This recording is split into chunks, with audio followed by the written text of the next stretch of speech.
Datuk, betul. Perkara kedua yang saya nak sebut oleh kerana masa begitu singkat, saya nak sebut soal yang berkaitan dengan 500,000 ni rumah perumahan mampu milik bagi tahun 2025. Bagi pihak masyarakat dan rakyat di Jelebu, saya menyokong penuh soal yang berkaitan dengan penambahan 500,000 dan mengikut rekod untuk makluman Dewan juga, pada bulan Mac 2023 sebanyak perumahan agensi kerajaan, agensi swasta telah bina 280,000. Kita ada sekitar 220,000 balance saja. Dan saya nak cadangkan kepada kerajaan di Dewan Yang Mulia ini bahawa balance 220,000 ni, Datuk, ini betul. Selain daripada menumpu kepada projek perumahan yang baru, projek perumahan yang mampu milik yang bakal dikenapasti untuk kegunaan dan keperluan masyarakat bagi golongan muda, kita harus lihat untuk tengok balik projek-projek perumahan yang telah dirangka dan berada di dalam keadaan yang terbengkalai sekarang. Kalau tadi Kuala Nerul sebut dan juga ada beberapa kawasan yang sebut ahli rakan-rakan ahli parlimen, banyak rumah di bawah agensi Kementerian Perumahan, di bawah agensi kerajaan, SPNB umpamanya, Suruhanjaya Perumahan Negara Berhad, banyak rumah terbengkalai.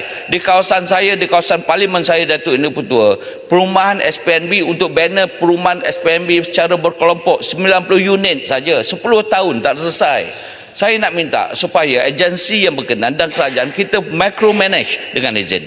Kita tengok mana-mana projek yang masih lagi terbengkalai, beri penumpuan, dan kita boleh mengurangkan kos jika projek-projek ini dapat diexecute dengan izin, dengan serta-merta, dengan pertambahan dan juga kenaikan kos yang lebih minimum daripada berbanding dengan kita nak bina rumah yang baru.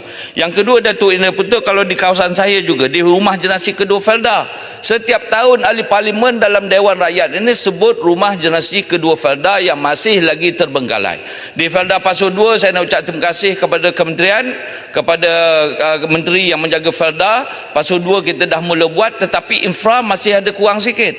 Yang ini kena tengok balik. Kalau infra ni memerlukan kos yang sangat sedikit, why not kita spend sedikit dan kita lengkapkan dan kita buat pemilihan peserta untuk mengisi rumah ini serta-merta, concurrently mesti jalan, Datuk Ini Betul.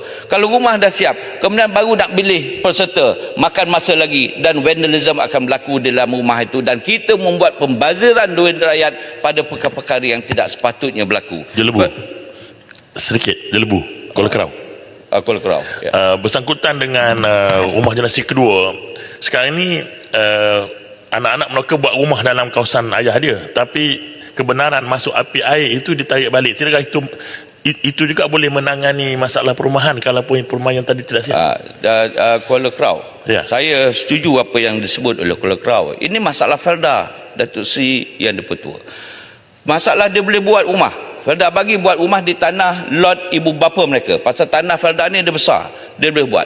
Tetapi nak masuk air tak boleh, masuk api tak boleh. Kita mengadu kepada pengurus Felda kata tidak digazetkan tanah itu kepada pemilik kedua yang diberi kepada generasi kedua. Tapi kalau dah tak boleh masuk api air, kenapa bagi kebenaran untuk banner di rumah lot ibu bapa ini? Saya setuju dengan Kuala Kerau walaupun dia berlainan blok dengan saya. Pasal kita panjang hal ehwal yang berkaitan dengan rakyat. Ini saya sambung balik pasal dah Kuala Kerau sebut. Ni yang di Felda Pasu 3 pun sama, Datuk Betul. 60% siap. Kita memerlukan kos 23 juta saja lagi. Betul lah kesilapan sudah berlaku kerana pilih pemaju daripada pemaju yang tidak berkemahiran dan terbengkalai projek itu. Pemaju ini mesti... Baik, Datuk Ini Betul. Saya nak sebut, ini di Felda Pasu 3. Saya nak buat sekali lagi keputusan ataupun satu kenyataan yang mesti kerajaan ambil kira. Mana-mana kontraktor, mana-mana developer yang tidak mampu menjalankan tugas mereka sebagai pemaju perumahan yang telah dilantik oleh kerajaan, senar hitam, no kompromi, kerana dia dah merugikan duit rakyat. Tetapi bila dah berlaku kesilapan, kerajaan kena tampung balik, belanja sikit, siapkan rumah ini.